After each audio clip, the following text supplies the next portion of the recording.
All right, good morning, everyone. Today is January 23rd, 2021 for VAPC video, audio, photography classes. Yay! So super exciting. Look at my students here. I love it. All right, so now because it is a communal learning type of thing, I want each of you to quickly introduce yourselves and really what is your intention for today, and then we'll get started. So let's start from, let's do ladies first. How's that? Yes, yes. Good morning. I'm Barbara Gibson, and I am a continuous student of Maryland's.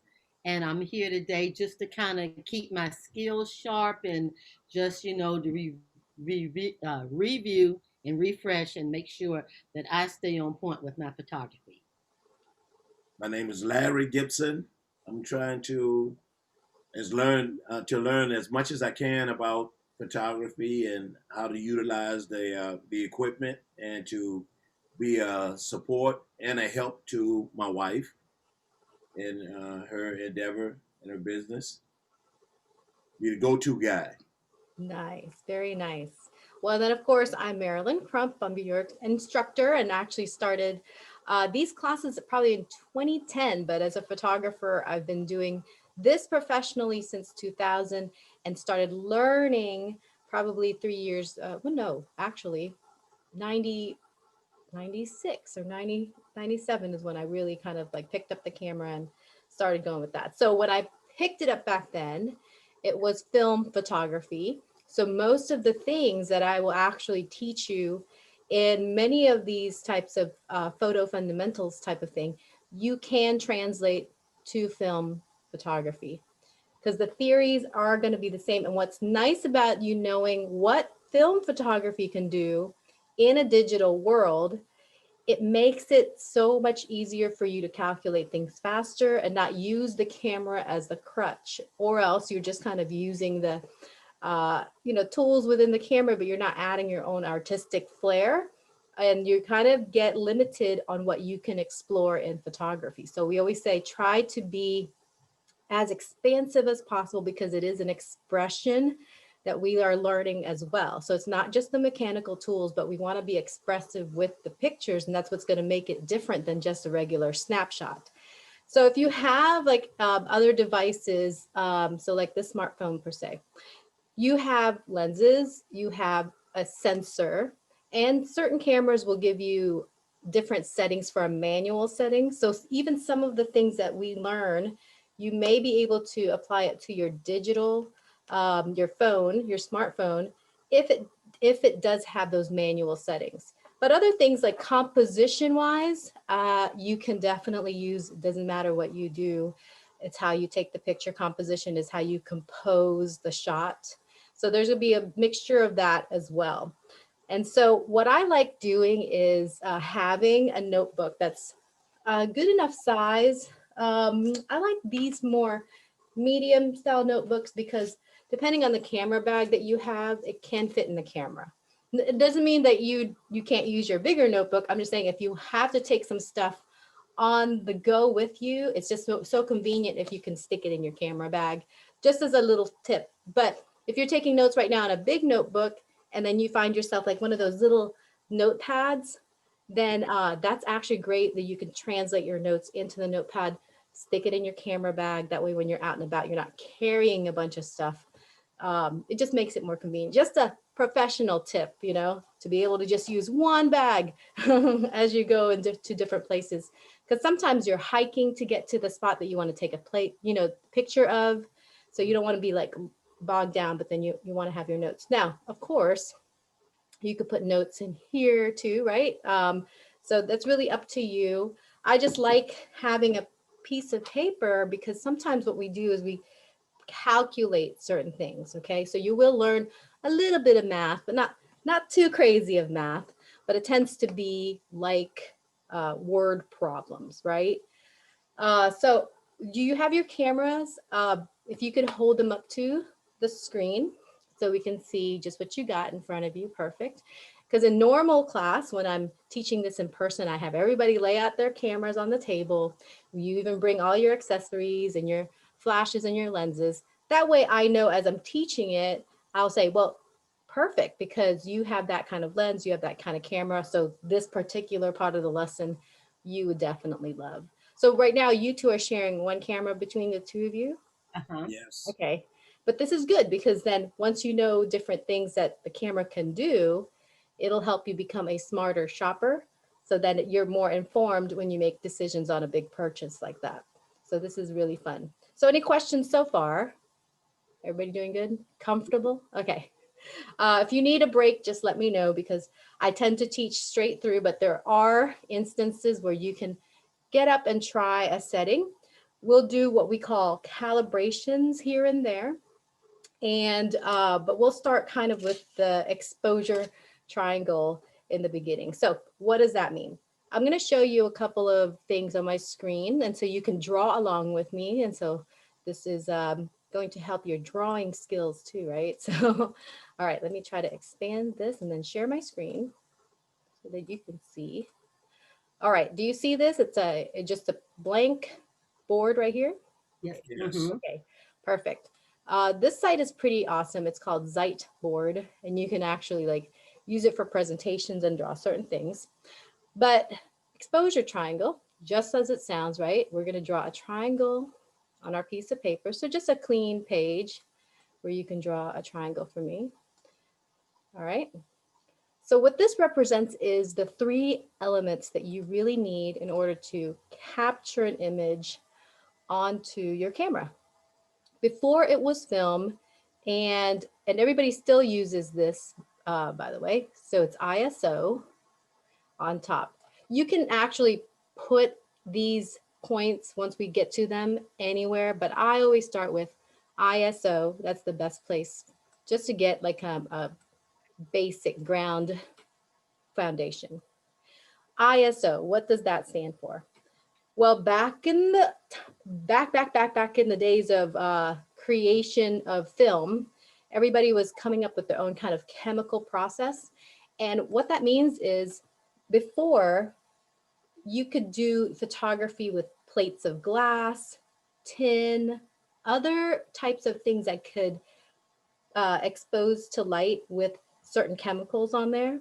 So it wasn't the traditional film that we ended up using in the beginning. It was just like, let me find something that I can burn an image into. So chemicals will react to light and burn the image onto that substance. So then when people figured out, hey, I can actually do this with this flexible type of plastic, they decided, okay, well, we could store these things in a can, keep them from getting exposed to light. There'd be chemicals in there. So as we kind of pull out the roll, the film, we can then expose it individually. But what you had back then is people coming up with their own chemical, combinations. So finally they decided, okay, since everybody's starting to do this, let's standardize it.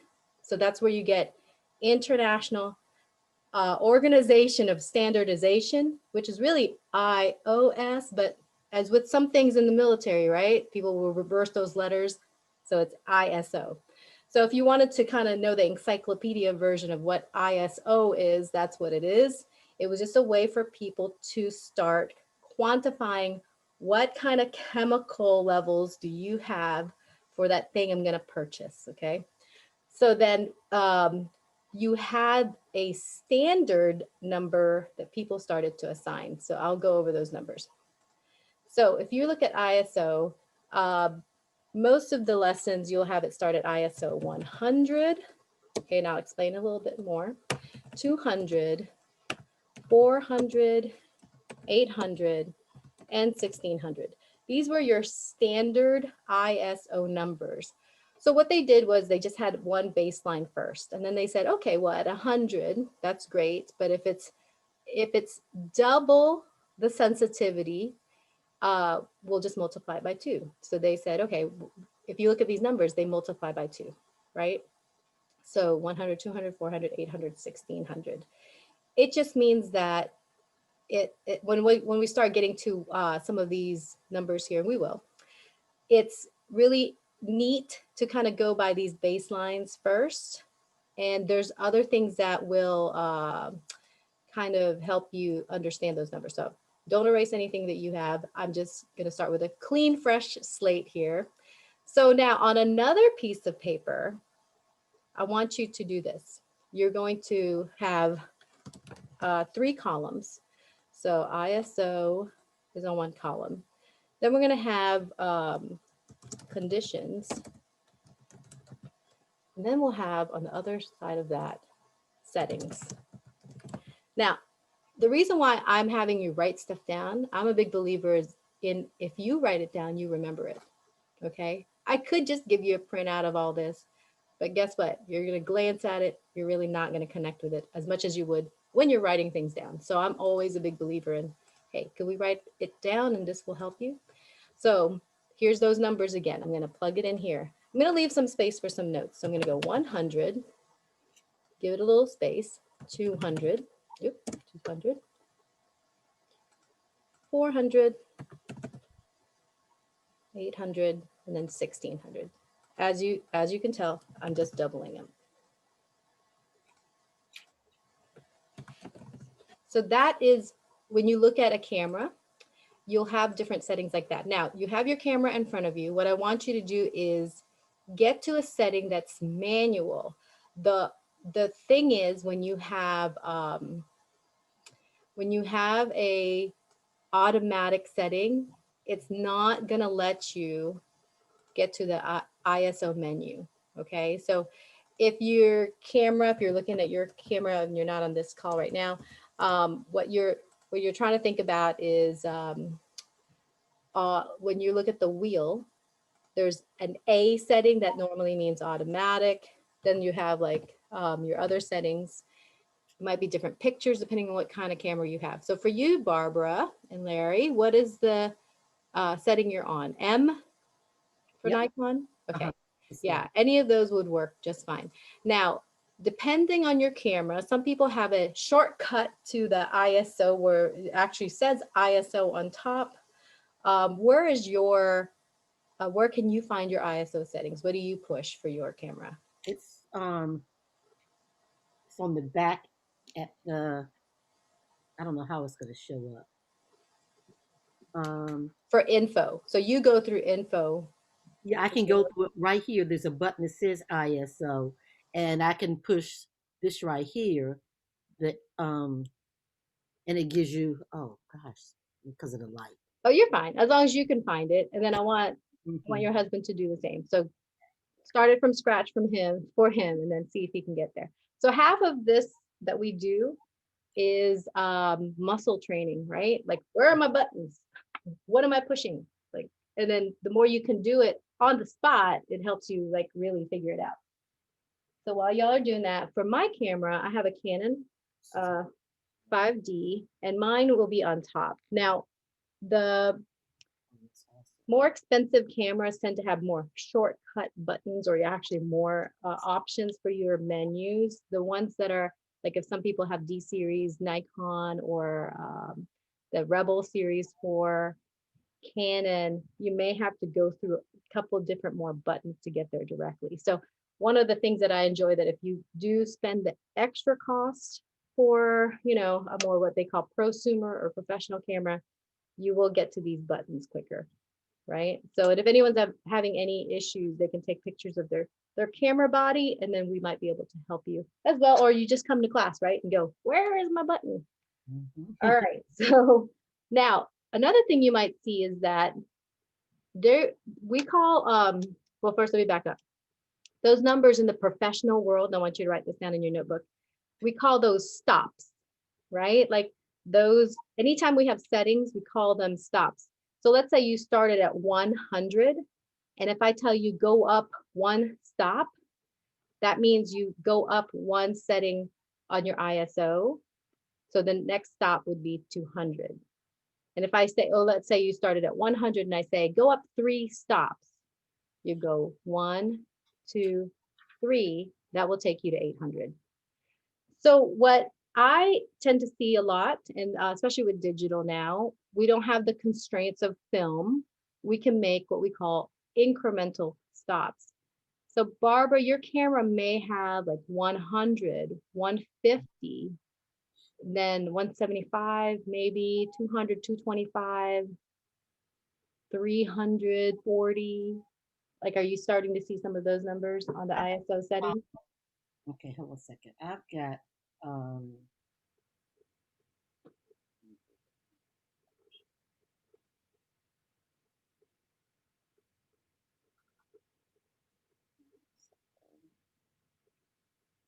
So what you do is you're toggling through, and then some of y'all may have an automatic, which is A, I've or one high, one, high two. I did 100, 125, 160, 200, 250. Then after 250, 320, 400, 500, 640, Okay. So 300. now Mm-hmm. I would do just for your camera, right? You would have one other page that has all the incremental stops. But for now, while I'm teaching the lesson, you'll just kind of see me go through Mm-hmm. these basic stops. Okay. Okay. Just Mm-hmm. because if I was to like, all right, now we're going to switch to 340, it's a lot to take in at the moment. But Yeah. for you, when you finally, have things charted out for that particular camera, then you would write down the different stops. And same thing when we start getting into lenses, everybody's going to have to take notes on their particular lens, but we'll do kind of like a general thing first. And so what's what we try to do is so that if we can at least get you here and making the right calculations here, we know that you can definitely make the right calculations with even more tools, right? So we'll go with the basic constraints first. Now, a couple ways to understand this chart. What we're talking about when we say conditions, this is what's actually in the real world right in front of you. Compared to the settings are internal to the camera. So the settings, we'll calculate different things here. But first we look at the conditions. So at these number ranges, what we try to say is the lower the number for the ISO, the more light that you need, okay? Like it needs to be really a lot of light to expose it. I almost look at it this way. You ever play around with like dark construction paper, you leave it out in the sun, and if something's laying on top of it, everything else fades other than the object, other than the part of the paper that the object was sitting on. So let's say I brought the construction paper out there, put a rock on top, like a dark purple, right? Or dark red. Eventually, as it gets exposed to the sun, the color fades off. You take the rock off and you go, oh, look, the shadow of the rock is still on it. That's how the images get recorded with film, but then also with your sensor, that's how that works. So when we say at 100, I need a lot of light to expose it. On the opposite end of that, at 1600, I don't need as much light. I barely need enough light. So what we're saying is this, um, more light to expose. So the conditions would be like a lot of light. How would you say that? So large amount of light. And then at 1600, it'll be low amount of light. So then you have your in-between settings. So what is the largest amount of light we could ever be using? Anyone know? Yeah. I think it went way up. Let's see. What's the, as far as conditions outside in front of you, what's the largest amount of light that tends to exist? Oh, direct sunlight. Direct sunlight. I love it. So back in the olden days, as I call it, when we used to buy box film, right? We would shop for different film and you were like, which film do I use? And there's like a helpful guide. And normally it's like, if you're going to take pictures outside a lot, it's going to be bright and sunny. you see the sunshine on the box film, right? And you're like, oh, that's the box I need to use, the box camera that I need to use. And, and then at 200, they have the sun, but then they have like a sliver of a cloud, right? So that's that. At 400, you had like the cloud, and then you had like a smiley face or a portrait of somebody. At 800, you might see the little flash symbol. So it's like a mini little sun. And then the running guys where I tend to see see, you could draw stick figures, but it's the running guy, he's running. And then the 1600, which you probably hardly ever bought, but you would see like a candlelight or maybe a star, or sometimes I saw some that had the moon on it. It was just really kind of showing you these are low light conditions. So if you had these conditions, the suggested film ISO would be the numbers here on the left. So far, what kind of questions do we have? Or are we pretty clear so far there? Pretty much. Okay. So then the things that we think about, okay, when we're exposing this number, I like to think of it as buckets of light. And what I mean by that is, let me scoot this over. So at 100, and it always feels a little backwards. This is where things get confusing for some people. But at 100, let's say this is a tube. I need that much light to fill that tube. At 200, because it is double the sensitivity, that means I actually need half the light. See, so if I double, then I only need half of the light to expose. So if you look at the tube, it's about half. At 400, it would be half of that previous one. So each time I'm kind of cutting the amount of light that I need by half, because the sensitivity of the exposure is getting higher, right? So then 800 is here. And then when I get to 1600, that much. So if these are tubes that I'm filling with light, and if I think of light as being liquid, then it's easier for me to conceptualize if I have too much light or not enough light. So if we're saying bright sunshine, this is how much light that is. So if you kind of have like, just a little bit less of bright sunshine, 200 is good. If we really look at this numerically, which two numbers are the closest in range?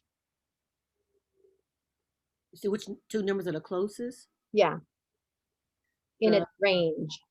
The 2 and the 400. Actually, it is the 1 and the 200, because between it, there's only 100 of a difference. Yeah. Between 200 and 400, there's actually 200 of a difference from here to here.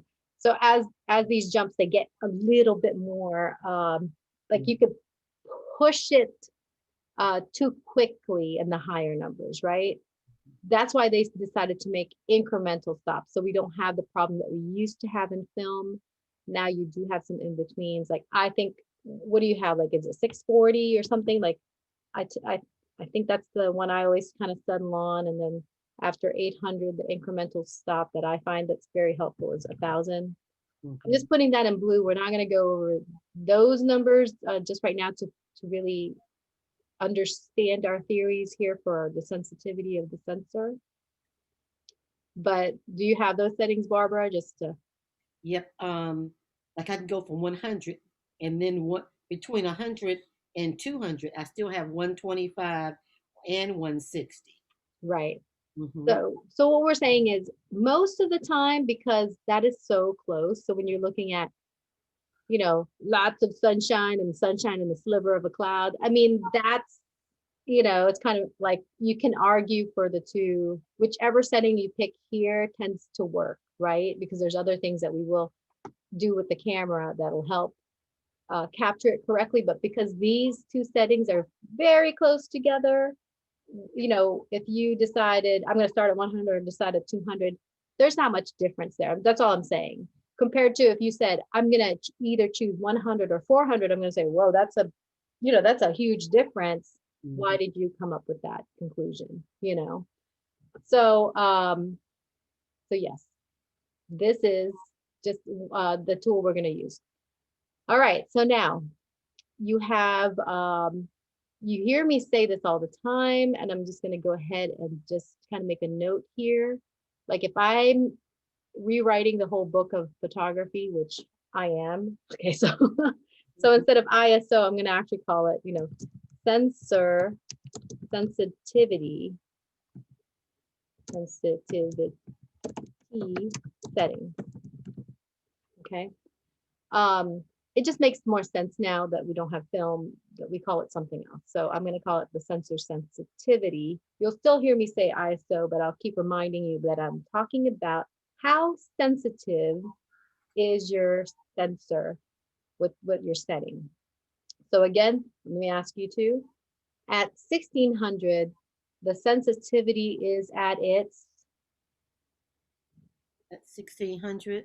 yeah, Oh, it'll be pretty high, highly, no, yes, you're right. The highly, sensitivity is at its highest, yeah. right? Like it's so sensitive to light that you're like, you barely need enough light. I think about people getting sunburned, right? Like there's some people with like really heightened conditions because they don't have pigmentation, right? So somebody who has really, you know, a sensitivity to light, they can only be exposed to like very low amounts of light, right? Or else it's going to harm their skin. So, you know, they're fine if they're in the moonlight. Think of a vampire, right? Like a vampire would totally explode, you know, at maybe 800, 400, 200, right? Like I think they'll be okay at 1600 if that's their sensitivity. Okay, now this is fairly easy to understand, but what I want you to do is a calibration test for me. So when we do these calibration tests, I'm not asking you to manipulate the shutter speed, which you'll learn more about, or the aperture. Right now, we're only going to manipulate the ISO. So for an exercise, you're going to take a picture. You're not going to change any other setting. You got to get to your manual setting. Uh, if there's something just super crazy going on with your camera when we start doing this calibration, just tell me what your other settings are. For right now, we're just going to ignore the other settings. I want you to get to manual, starting at 100. Take a picture of one image anywhere near you or around you, and then you're going to switch to 200. Take a picture, same picture, switch to 400, same picture, 800 and 1600. So it's a total of 1, 2, 3, 4, 5 exposures that I want you to take a picture of the same object or scene. And you're going to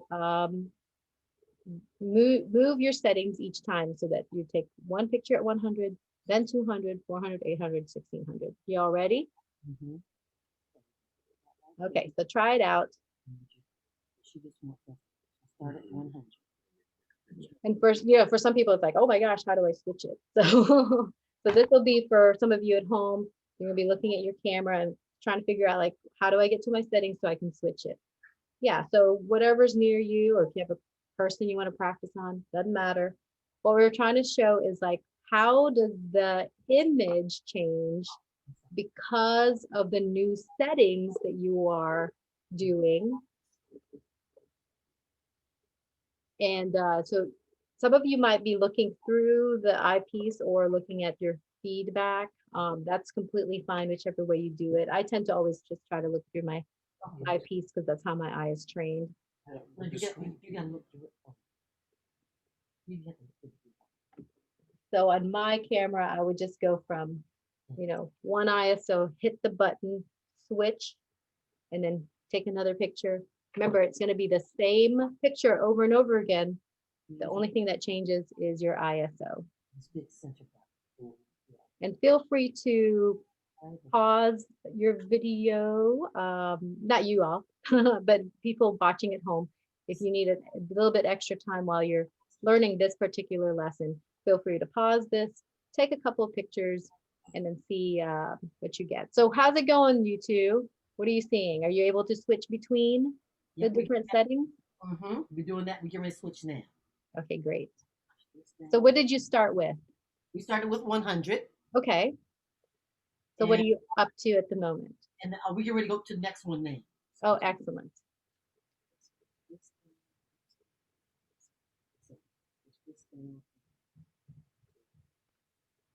So if you have incremental stops, we're going to ignore those other stops. We're going to go 100, double it, 200, double it, 400, double it, 800, double it, 1600. And it doesn't have to be in focus either. Don't worry about that. It's more like we're going to calibrate the sensitivity of the sensor. Half the battle is getting through all the buttons, that's for sure.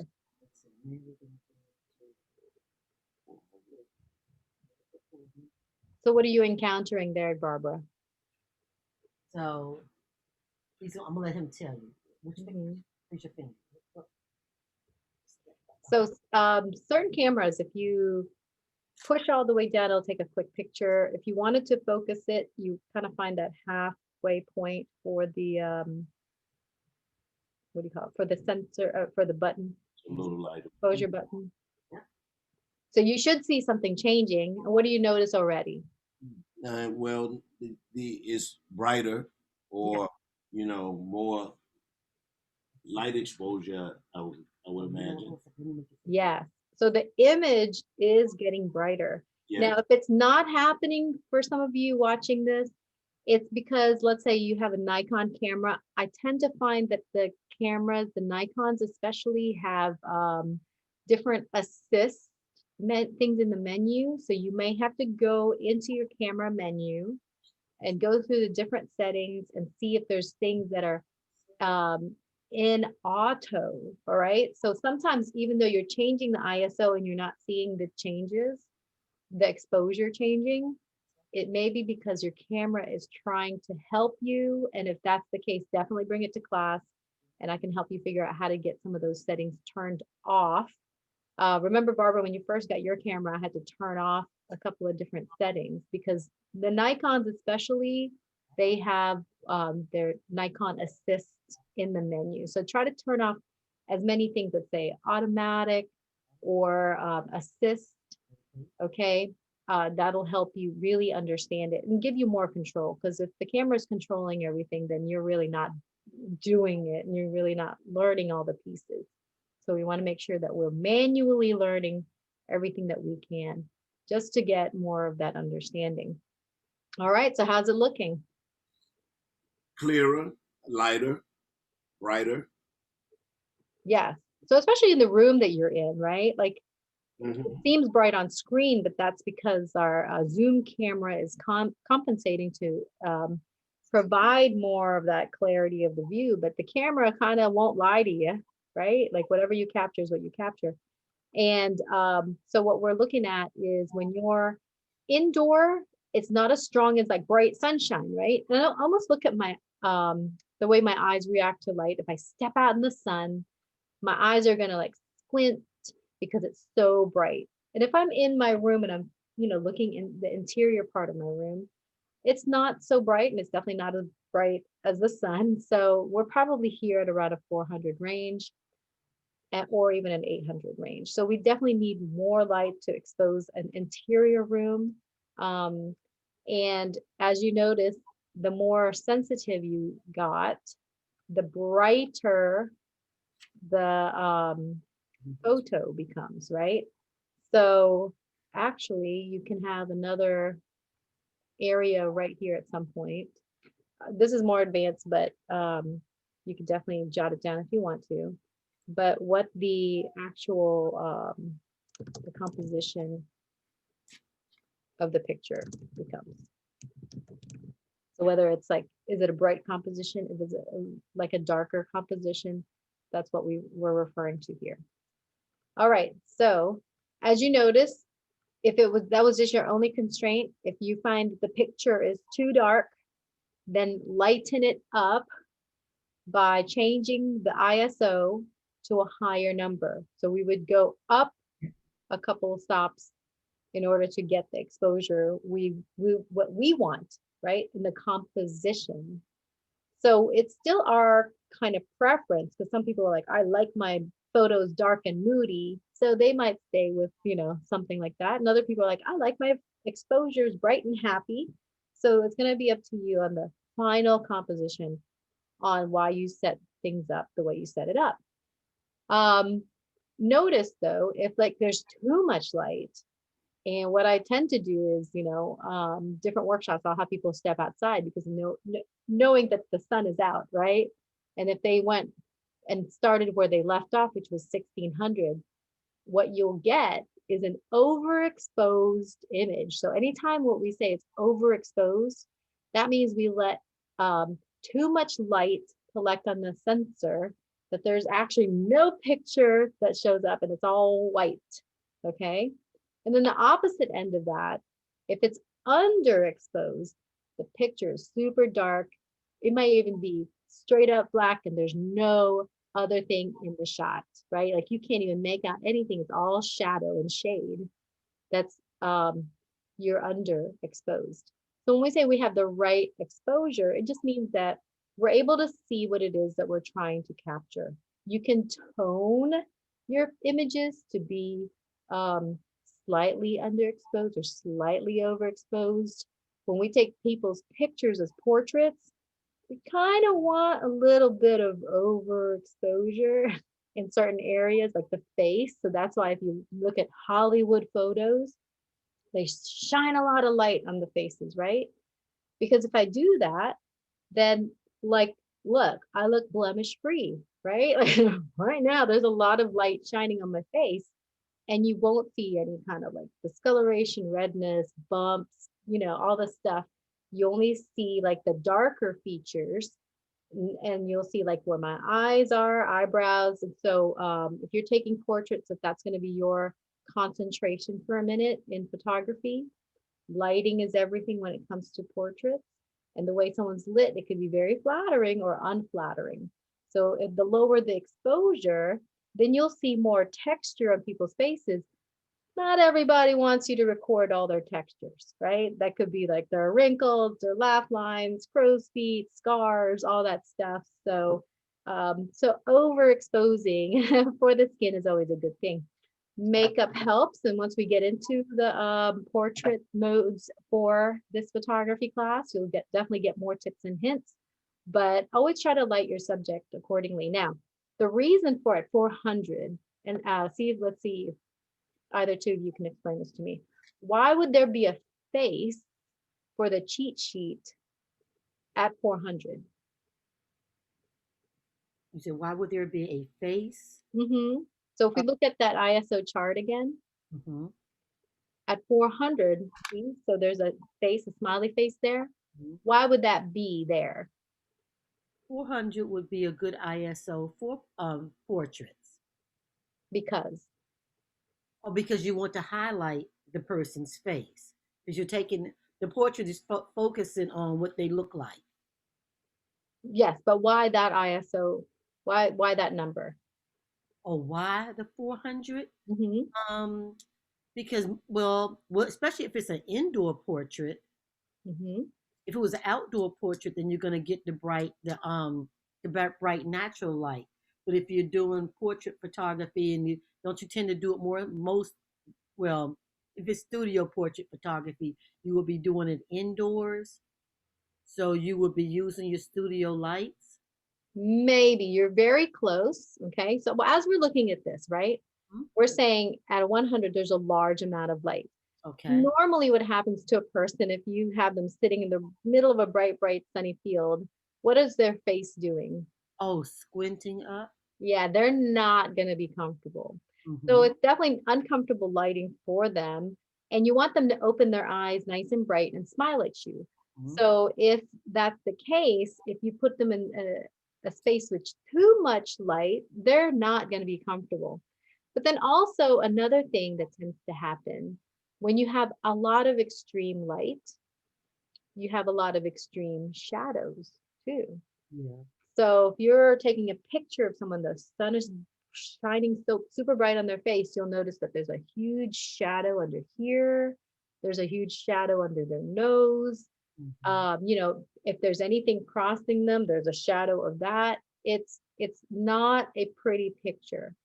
But at 400, you know that they can definitely open up their eyes.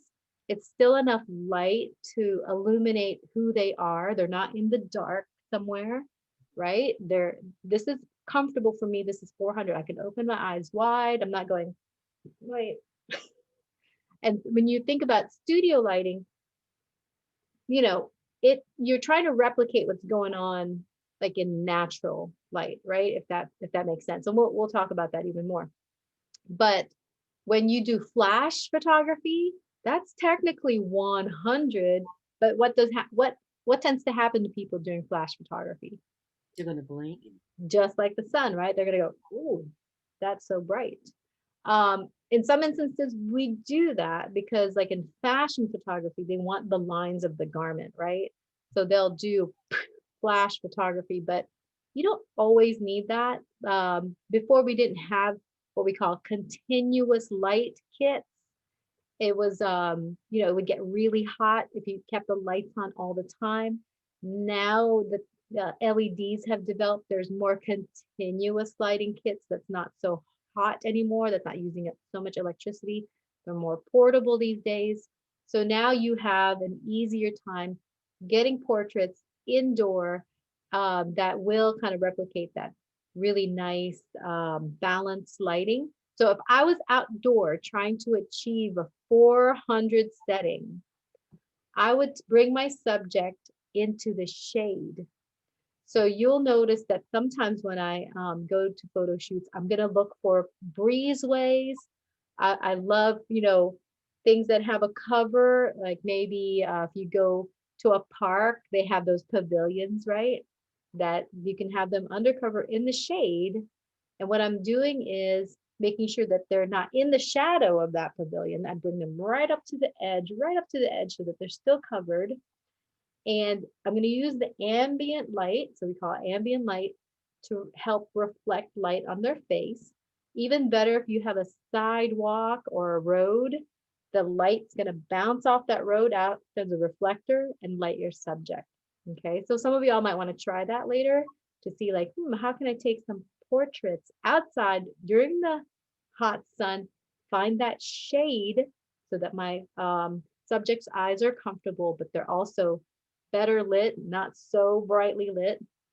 And then using the ambient light, the light that's bouncing to make a really nice portrait.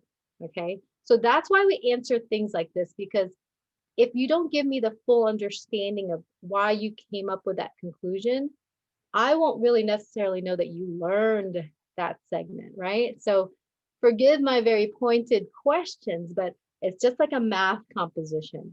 I have to ask you, why did you get there? So that it helps me to know that you're really understanding what I'm talking about. So any questions about how I answered that? No, I think I'm good at this. Yeah. Well, let me ask this, and I'm trying to fix my head on a lot of the information. Yes, it's a If, lot of information. if I'm at a festival and I'm outdoors Yes. and it's bright, sunny, Hmm. um, how do I take a portrait without um, like you were sharing that you would try to find a shady space. Hmm. If you can't find a shady space or doesn't you don't have time for that, and you're trying to get a good shot, how do you compensate? What do you do to not have those shadows that you were mentioning? You have to observe, right, the person. If you are able to turn them and the shadow falls somewhere that's pleasing, like notice this shadow right here, that's okay. But if it's super midday and the shadows are like really coming down hot, it's just what it'll look like, right? If it's not so much about flattering them, but capturing them in a scene, then we look at the whole composition as a whole. and that's okay too. But if it's like, I really want a portrait to hang on the wall of myself, then you really got to pay attention that are those shadows flattering or convey what you want it to convey. There's just some people that their features are amazing, right? They can have shadows all over the place, and you're like, you are stunning. Like, whatever it is you're doing, you look good. Or you take pictures of people that have sunglasses on, and it's super bright, and just the style of them makes sense. That's fine, right? Anything is still fine, except for like when you get your end results and then you say, oh, that shadow is so distracting. You know, what can I do next time to avoid that? Then you'd want to have some options, right? The first few times you try something, I'm like, go for it, right? Like you can't always get the perfect shot the first time, and you got to be okay with that. And especially now that it's digital, you can be super okay with that, because before in the past, that would cost a lot of money to get one wrong exposure.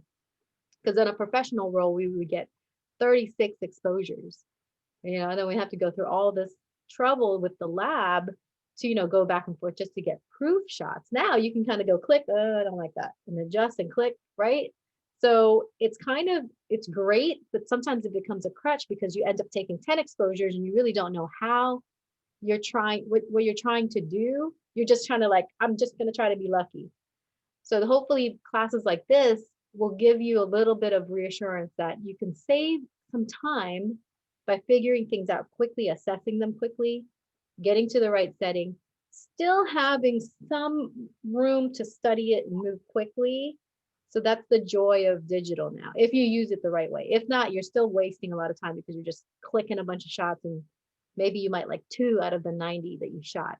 That's not good percentages on my end, right? Like I'd rather be like, hey, I took 10, about 6 of them are pretty amazing. So then I'd be pleased with that kind of ratio. But that's a great question, right? So what do you do in those instances? Sometimes you can use an umbrella. So we would take things on the field when we're doing things and we don't know what the light might do. A white umbrella, white photography umbrella, is always such a good useful tool, because you can actually like shade the person with that, and it looks beautiful. You can use it to bounce light if there's not enough light. The other things you can do is like those pop-up reflectors.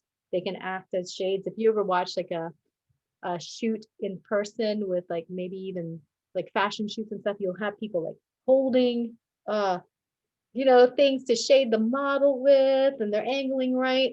It's just a way to manipulate the light, because normally they'll shoot it where there's tons of light all around. It makes the scene look better, especially if you have a model. Let's say, those Sports Illustrated. I loved watching those on TV because it was showing you the behind the scenes and what the photographers really had to do to get those like amazing pictures of Naomi Campbell in the Sahara Desert, right? Like it was just kind of like, whoa, that's what they had to do, to do all that to get that one image of her. So try to find those. You can find those on YouTube nowadays, just to kind of see like, wow, there's a lot going on with people holding up things to shield the light, reflect the light.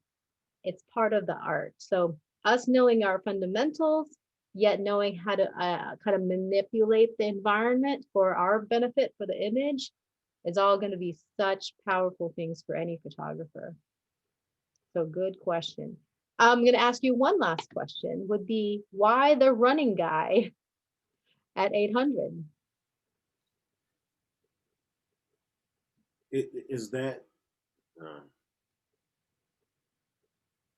that's to something about movement? Yes, correct. Um, you know, it it adjusts your shutter speed to not get it to be blurry, or to make it clearer, right? Or to how do you say it? To keep it from having that kind of sometimes, A well, streak. the old Yeah. cameras, you make a movement and you snap in the shot, and you have that shadow, or that, Yeah, a movement streak, yeah, okay, right? that's what you call it, movement Like streak. it looks like shoo, like it looks like it's streaking Yes. by, and there's like pieces of that. image. Yeah. Yes, that's part of it. Another thing is when light is being reflected, right? Steady light like this hits, like more light is being reflected. If I'm moving, it's less light, right? So like you're right, if I wanted to capture a still and not have the streak, I have to make sure that the camera sensor is sensitive enough during that movement, because it's a fraction of a time frame, in order to get that image clear without all those streaks, right? So we'll get into that a little bit more with the shutter speed. That's where we're moving on to next. And that's the reason why I'm asking the question, because it is a trick question, right? So a moving person reflects less light just because, physics wise, whereas a still person, I'm reflecting, more light and steady light. It's all about the study of light. So photography, right, as the French call it, it's really a science. And it's really a lot of it is based on how we look at the light, how we capture it, and how we manipulate it. So we're going to move to that next part of the triangle.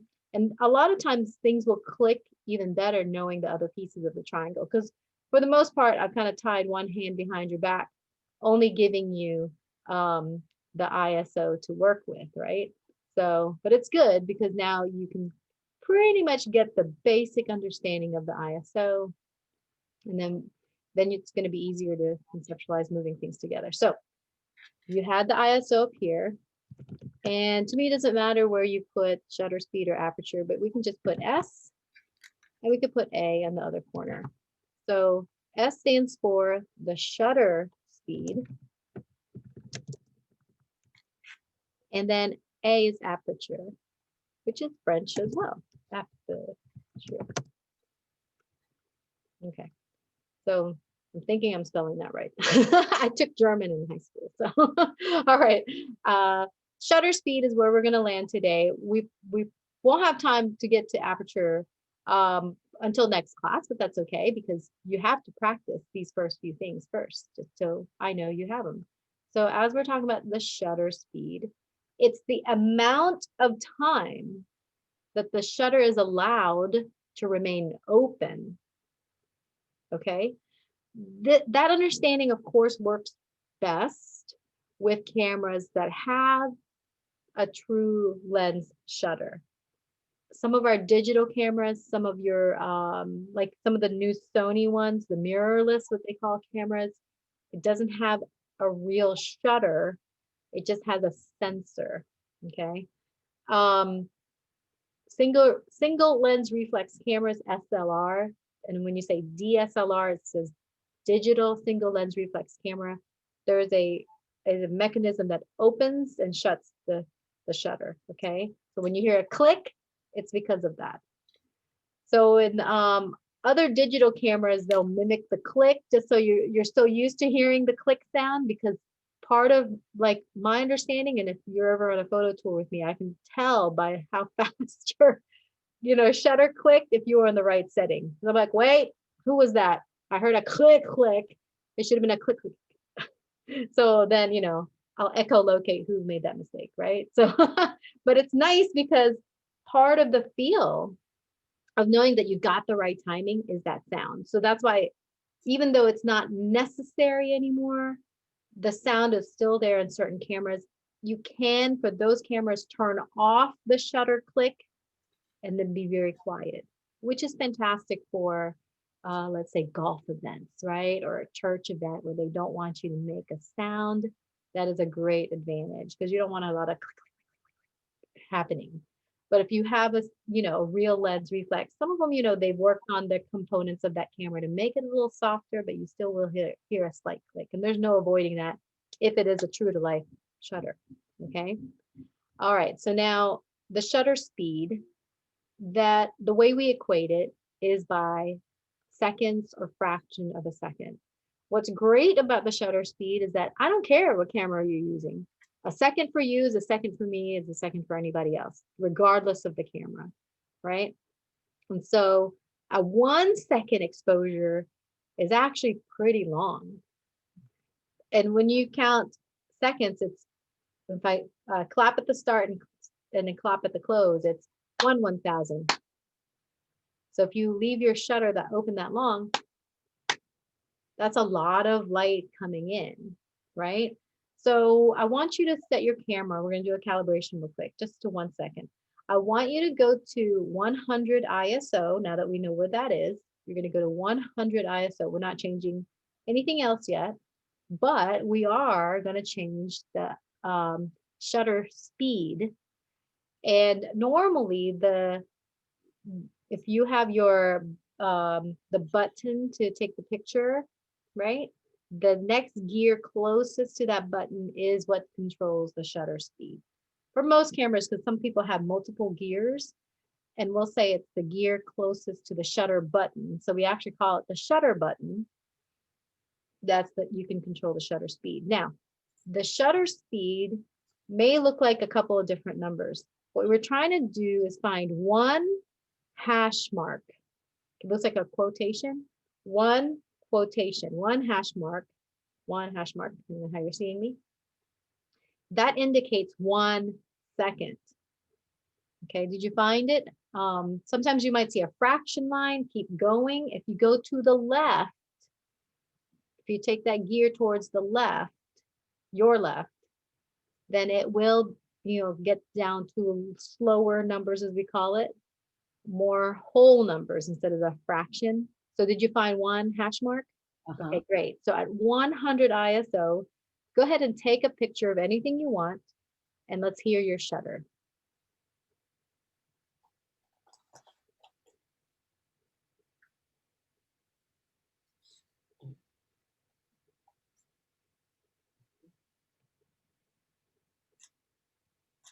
Oh, did you hear that?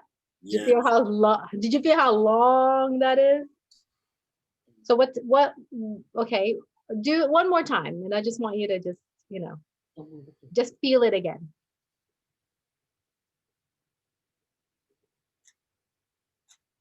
Ah, so I noticed too, you were a little bit more steady the second time because you realize it's taking such a long picture that any movement that you do during that time will reflect in the exposure of that photo, right? And of course, we're letting a lot of light in. So if our ISO was a little higher, so let's go to keep it at 1 second. And I want you to go to 400 ISO. So that's 2 stops up from 100. And we're going to see what happens. So we're not changing the shutter speed. We're only changing the ISO. And we're going to see what happens to the composition of our image because of that change.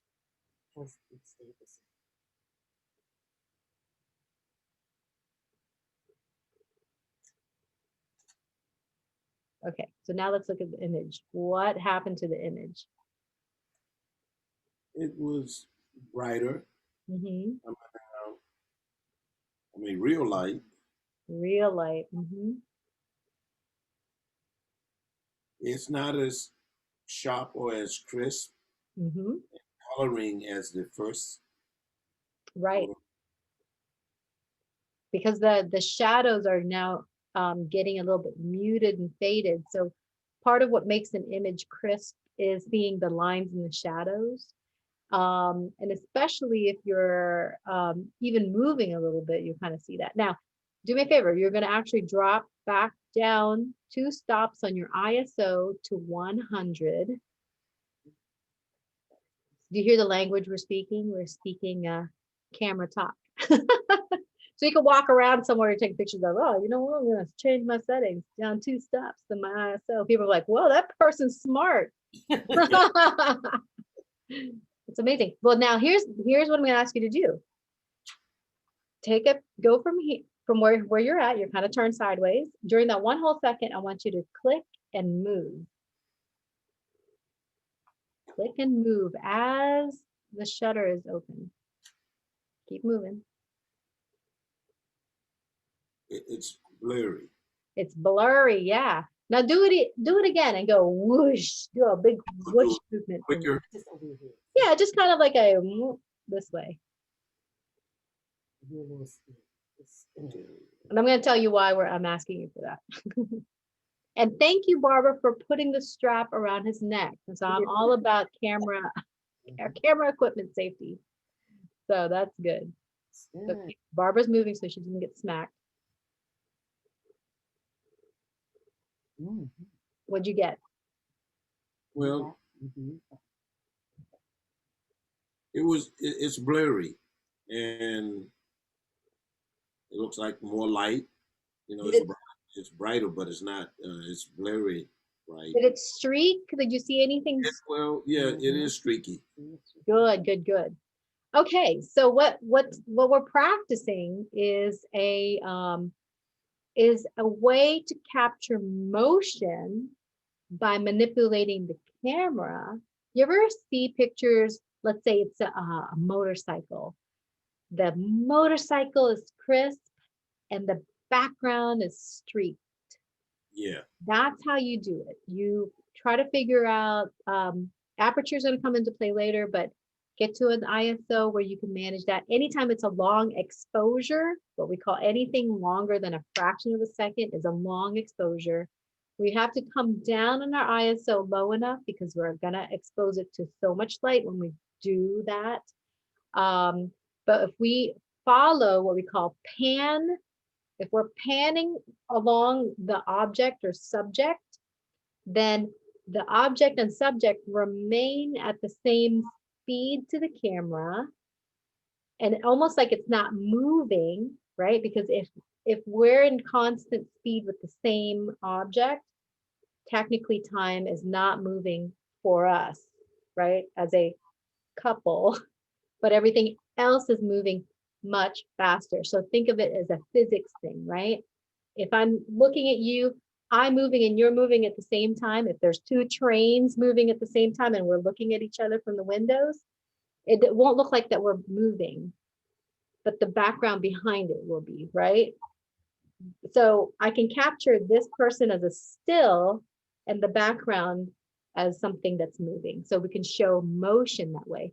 If I'm still and the background is still, but this person on the train is moving, this person will blur and have the streak, the background will remain the same, and because I'm with the background. Does that make sense? yes, So there's some pictures I see in magazines all the time. Well, they'll have the picture of the kitchen, like Better Homes and Gardens does it all the time. Kitchen, crisp, everything good. The mom is a blur. She's moving through that kitchen. She's cleaning it up, right? She's cooking. She's moving quickly.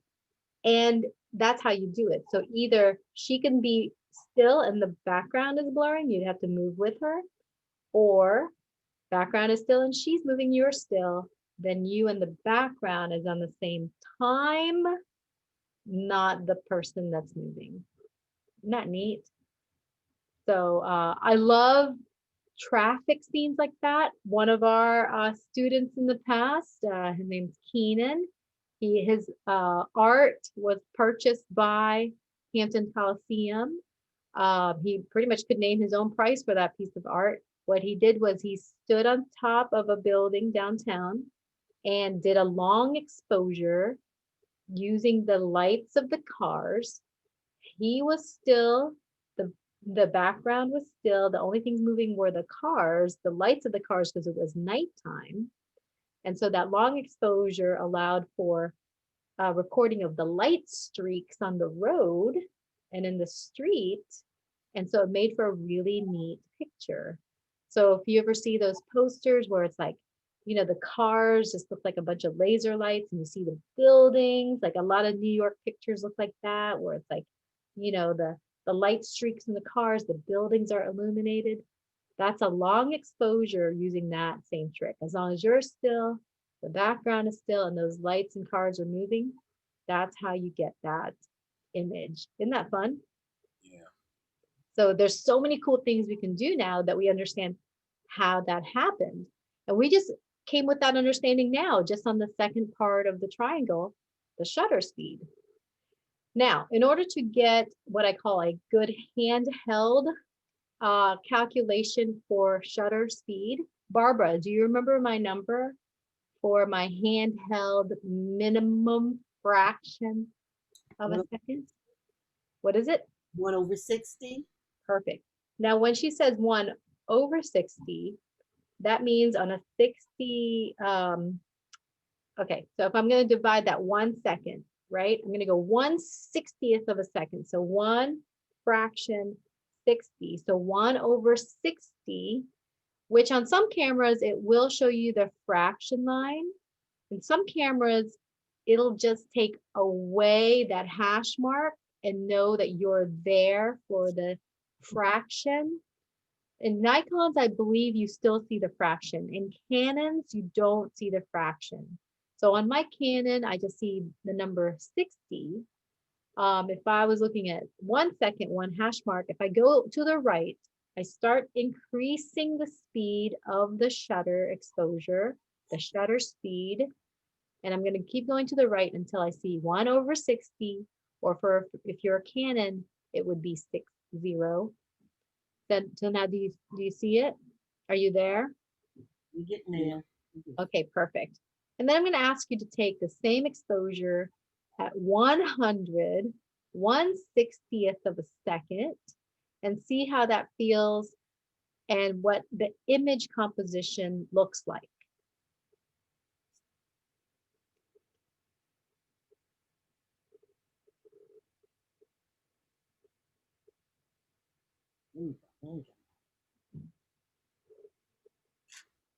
Whoa, right? What'd you feel? What did I feel? Yeah. First, what'd you feel? Well, it was quick. It was quick. Snappy. It's a snap. Okay, but what did the composition look like? Now that it was that quick and it was at 100 ISO. Well, it's very dark. Very dark, right? So because we're inside, remember I said before, if all things were just based on the ISO, I would need to start at 400 for the amount of light that's inside a room. So I tricked you here because I had you at 100 ISO for that 1 second exposure. And before you said, it looks good, it's light, it's not really sharp, but you saw an image there. So now, because we have condensed the time that we're able to take a picture in a snap compared to there's less light coming in between that and that.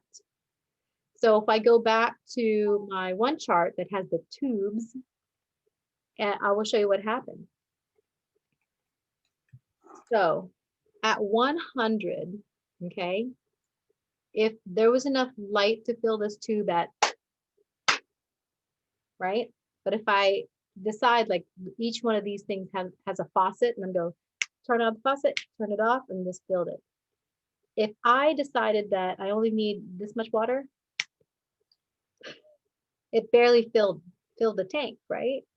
Like the amount of water is under exposed, right? So I only filled it this much. So for that speed with whatever setting that else is happening, I might need to be at either 800 or 1600. So keep the shutter speed the same, and we're going to try to see which bucket we can fill. So then I want you to do 200, 400, 800, 1600.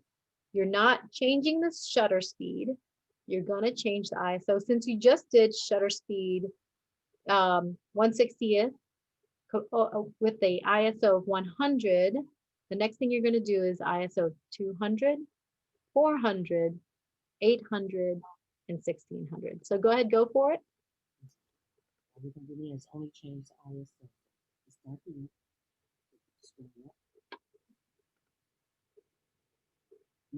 We're only changing ISO, right? Only changing ISO. We're going to double where you were. So 100 times 2 is 200. And so for those of you watching, part of this is really kind of knowing where your buttons are right away, right? It's like, wait, how do I change that? So this is good practice. So in case you're out in the field or if we do a photo tour, then your your muscles are up for it. That's half the battle with any new equipment. So Barbara, you're gonna have to calibrate when you get your new camera. Yeah. Where are my buttons? Mm-hmm. Yeah.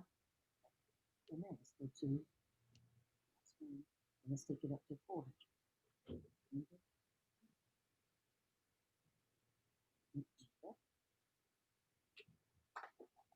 Yeah, normally the easiest thing to switch is the shutter speed because of just that one dial. ISO tends to be a pain in the butt to shift because sometimes you don't have the direct buttons for it. So what are you up to now? 800? You're gonna do 600. Oh, six. Yeah, for my camera is 640. Well, go to 800. We're doubling each time. Go to 800. Okay. Yeah. Just to stick with these lessons, right? I know you have what we call incremental stops, but we're just going to keep doubling every time. And then we're gonna go one more time. Yeah. So after 800, multiply that by 2 and you get what? 16. 16. Perfect. Because remember, if you want to experiment one day with film, you're not going to find those in betweens for film. That's if you can even find film these days. But there's still like an art to that. You still have people specialize in film photography still because there's certain things you just can't quite capture yet with digital, like the photo cells of a piece of film is just really intriguing how that works. True. Now, what are you noticing? Well, the light exposure, Mhm. and I think up to 1600. I like that picture. It has, even though it has a little shadow, you know, I still like the some of the coloring. It mutes the colors, doesn't it? It does. Yes. So that's another thing as you move up in ISO that the colors will be muted. So if it's let's say a bird with beautiful colors, you may not want to mute the colors of the bird, right? So you always make these different types of calculations depending on like what is it that I'm really trying to express with this composition. Okay, now when you say muted, that means that the coloring is kind of low key, right? Or It's not as intense, yeah. right? Suppose you like that shot. I like with this shot, it came out muted, hmm hmm but it looks, I don't know. I like the look.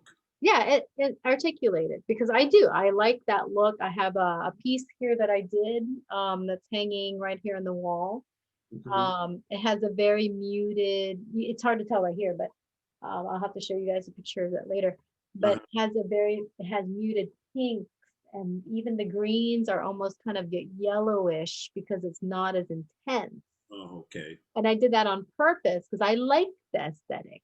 So having the control and knowing how you got there helps you recreate an aesthetic that you like compared to you always have one type of setting all the time. You're like, why are all these images the same? you know? And it's not as interesting anymore when you're always just getting the same old, same old. So that's very cool. And notice how we're changing the settings, we're understanding what happens with the settings, but then we're also taking into account that aesthetically, I might have liked breaking the rules here. I might have liked, making it a little bit different than a normal shot I would have taken with a cell phone, right? So it's really intriguing. That's why photography is more than what people think. That's why if you really have a competent, professional, you pay them the big bucks because there's so much to this. And the more you can express why there's so much to it, especially if you're on the professional track, which both of you are, you got to be able to convey that to your clients because everybody's taking it for granted that you can capture an image. Okay, cool. You can capture an image, but just like, a chef is different than a cook, a real photographer, in my opinion, right, is like a chef. Like they think of the nuances, they think of the textures, the feel for the experience between you and the end user.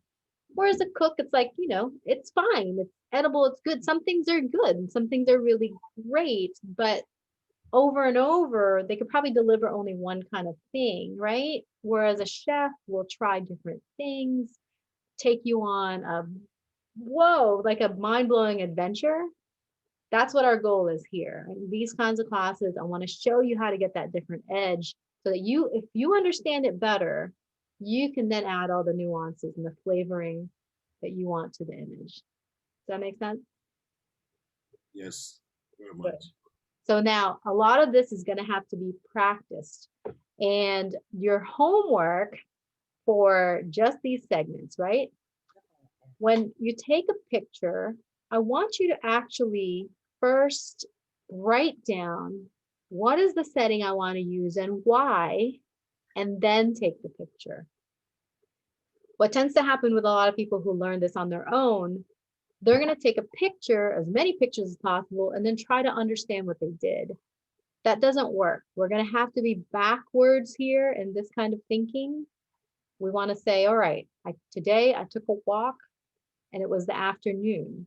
So the sun wasn't as brightly lit, outside because it was already going down. So now, based on my understanding, I should start at maybe 400 because it's not so bright. And then because I'm walking around and I don't want a long exposure, I'm going to go with 1/60th and see how that looks. Okay, so you write those down and then you try it. And then based on what you see, you're going to say, what did I like about it? What didn't I like about it? Because remember, there's also one other arm that I haven't given you yet. I gave you the body of what you can do, which is the ISO.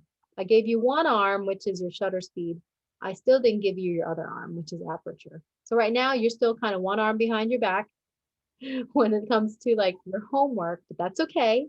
Because if that was the deal, let's say like for some reason this lens only came with one aperture setting, okay, which happens, you can get specialty lenses that only have that, then you're able to change your ISO and your shutter, and that's going to give you controls from there. And so, just being aware of the choices that you're making, trying to create a choice before you take it, it's going to be better for you as far as solidifying how much you know about it. And so it's not going to be perfect. We're not looking for perfect shots. Right now, we're looking for, are you calibrating? So if you're saying to yourself, wow, this is an interesting exposure with these two things as my calculations. What if I, went faster? Like you don't have to only use for this homework 1/60th of a second. I want you to try doubling that, right? So 1/125th, 1/250th, 1/500th of a second. So notice the way the way I'm articulating what I'm saying, because there's a difference between me saying 1/500th compared to a 1/500, right? Like it's a different thing. So you're saying, what are you asking me here? I'm not sure what 1/500 means. Are you talking about, ISO? Oh, but if I say 1/500th, I'm definitely talking about shutter speed because it's a fraction, right? So if I was to kind of chart as far as like how much knowledge there can be covered just in photography and where we're at now, we've made this much of a dent. Okay, which is cool. I like having subjects like that. Would you ever do this? I don't know. Where am I at? I'm probably right here, right? And then some people are right here. So it's good. Like there's so much to learn and so many nuances that you'll never stop learning in photography. Like that's what I enjoy about it, is that I don't need to be perfect in my knowledge, but sometimes when you have like what Bob Ross calls happy accidents, right? You're kind of like, wait a minute, I like this thing. What did I just take a picture of? But since I understood how I got there, I can do it again and again and again, replicate it. And that could be my like signature style one day because I figured out a way to do that. And if you figured out a way to do that in camera, even better, right? Because you're saving time. And then there's, of course, the post processing that we'll be able to do some things with as well. So we're almost out of time here. Go ahead and ask me questions galore right now, since this is your time, and then um, take a look at your schedule to see if you can make the other workshops that I have coming up. Because I am, just getting my toe wet, you know, I don't know. Maybe on the next sessions and the next one and the next one and the next one, I'll develop real questions. But right now, I'm fluttering, trying to, you know, uh, retain everything that you shared. So I'm gonna have to get busy, doing some shots and coming Yeah, up with some stuff. I love that you said that, because one of my biggest reminders to people, because I'll explain it in a way that you understand it at the moment I'm explaining it, which is good, right? Like there's other classes you take and you're like, I don't know what they're really saying, but I don't want to look dumb, so I'm gonna nod my head. But I've always been told that the explaining has been great, but what happens is after 2 or 3 days, you forgot what I was explaining. And so I love this whole video format, the fact that I can record it for y'all, because you can go back in the replay section, watch it again, get to the point where we were talking about certain segments, um, and be able to hear it again. So that's good to keep, bringing it to mind. Now, another thing is, it's just like trying to learn driving without a car. If you don't get in the car and physically drive it, you're not going to get the nuances, right? So you can study notes and watch videos all day long, but until you take that camera out and start, using it, then it's going to start kind of collating together and being more solid. And you're right. Like the first few classes, anybody else coming to class for the first time, you're going to feel like I'm just really trying to be a sponge and soak it in. I'm totally cool with that. In the platform, if there's any questions, especially underneath the video, there are comments section.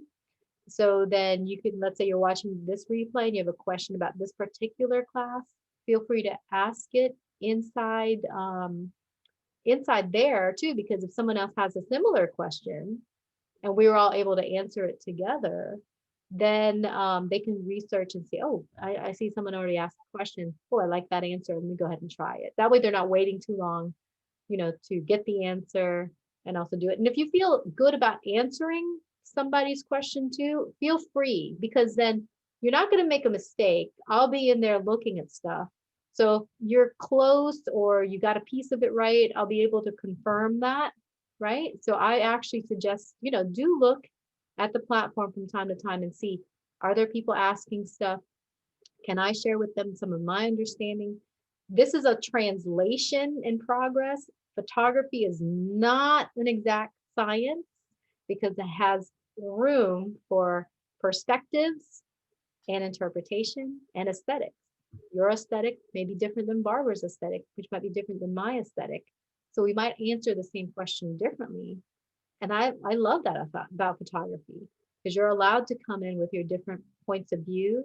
No one's allowed to be perfect because there's no such thing, right? And no one's 100% right, because that's not it either. Like we're not trying to discover some kind of like truth, it's more about, oh, I see how you did that. That's interesting that you would take it from that angle. I never would have thought of that, you know? And so the more we grow as photographers, we actually grow as people in this other kind of worldly sense, that we can look at the differences in the images that people create and really appreciate that, if that's what they like, and then find out your own voice and style, and then appreciate yourself for coming up with your own, you know, things that you definitely cherish and love. So that's it for me today. Did you have fun? I did. I did. Even though I'm just, like you said, it's just still milling around in my head, and I have my love here. She's going to, you know, Yeah. she's such a perfectionist, and not saying that on a negative. She just want to, do the best of it, Yeah. not just do it, but do the best of it. And because she feel like it represents who she is, so she's not going to have it out there. No, this is not going to let people know that I'm just half doing it. I want to do it and do it well. So I know what I'm going to be getting. I think that's beautiful. Yeah, no, and I think that's part of what, keeps our brains functioning, right? Like that there's somebody pushing us for better, and use it or lose it. That's what I say. So this will keep everybody's mind sharp. But then, Barbara, for you, anytime I'm in the mode of showing or teaching someone else, I actually get better, right? Like anytime you do that, and you've been a teacher for years, you actually learn more, because I feel like more wisdom's revealed to you, because as you're downloading it and putting it out, it's like more comes, right? So it's always exciting. So I really love that. And at some point, I was talking to Barbara and anybody else watching, that it would be a good thing to learn more on how to instruct these things, because for some of you trying to find other sources of income, and I've been talking to Barbara about possibly leading her own photo tours where she can have the confidence to help people with their cameras and their settings while she takes them on tours, after all of this whole social distancing is done. It'd be really kind of fun for the two of you, especially knowing your neighborhood and community so well, to be able to take people on a fun like tour, talk about like how the area has grown in different ways, and then for them to capture those images while they're alongside of you two would just be a fantastic journey for some people to experience, right? So think about it. Yes, awesome. All right, well, you got the instructions. The replay will be up in within a few days, and then just keep checking the portal for any updates as far as scheduling goes. I try to do at least 2 weekends of this live type of format, and then I might add some stuff if I'm working on an image late at night. I might record it while I'm working on it so that you can see how I did that process, right? Because that's always intriguing to see, like, how did she retouch that face? you know, and change different things on that. So I'll definitely be sharing that. When we do the video classes and even the audio one, it still can be your same equipment, because nowadays, of course, the camera has all those features. So, all right, I'm excited. So thank you for being like the first round of the new digital classes. Woohoo! So this has been awesome. And again, I'll see you guys later. So So bye for now. Oh, go ahead before I say bye. the next class scheduled yet? Just keep checking back to Mighty Networks. Yes, I'll be adding actually the whole rest of the year next week. So as far as the weekend ones, and then I'll have some spot classes that's during the weekday. And then when things are, like I said, if we're able to gather out there, we'll schedule some photo tours as well. Well, is it going to work like so? Do we pay again for the next one, or how does that work? Or is it going to be like it was before? I haven't decided yet. There's different plans right now, since you're in there. I Okay. think you two are covered. I think you already got yours covered. Okay. And then if you're a member, you have the opportunity. So anyone watching this, you have the opportunity to become an affiliate of our community. And the goal is that you bring in other photo enthusiasts. They can learn as well, but then you're technically taking your classes for free. Like that would be like the most amazing part, is to make sure that you're spreading the love, and tell them how we teach it here. Like there's plenty of YouTubes out there, I get it, and there's plenty of other classes that can be taught, but I feel like I try to give a different edge to how I teach stuff. And it's very hands-on. I try to be as thorough in explaining stuff as possible.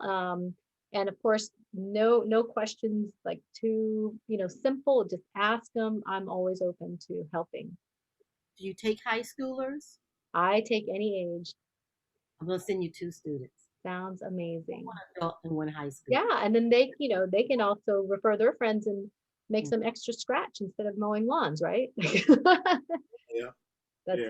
pretty fun. And then they could be a useful tool, especially now in the age that we're in, especially since we're going to go into video audio as well. for them to have those skills, you use them for everything these days. We are such an image conscious and also brand and video mediums, all this stuff that it can actually go into anyone's resume. I don't care how old you are, you put this on your resume, it would be such a good thing to have on there because a lot of industries could use these types of things. Yeah. So thank you for that. Awesome. All right. If you have any other questions, you know how to reach me. And I will see you guys later. Have some fun taking pictures today, doing homework. Thank you. Okay, Bye now. bye-bye. Bye.